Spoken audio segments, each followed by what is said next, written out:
Bakhona abantu baningi kodwa ababasizi ngalutho kulolo lusizi lwabo abakulona. Umuntu yedwa. uJesu uthi ngesinye isikhathi kwakukhona umuntu owayehamba yedwa ngendlela esuka kwelinye idolobha eya kwelinye.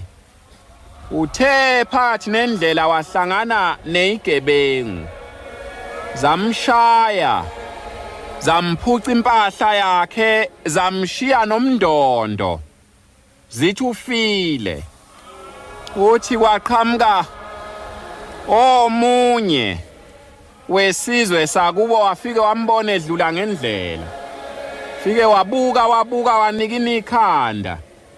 Wedlula wamshiya uya ethempelini lapha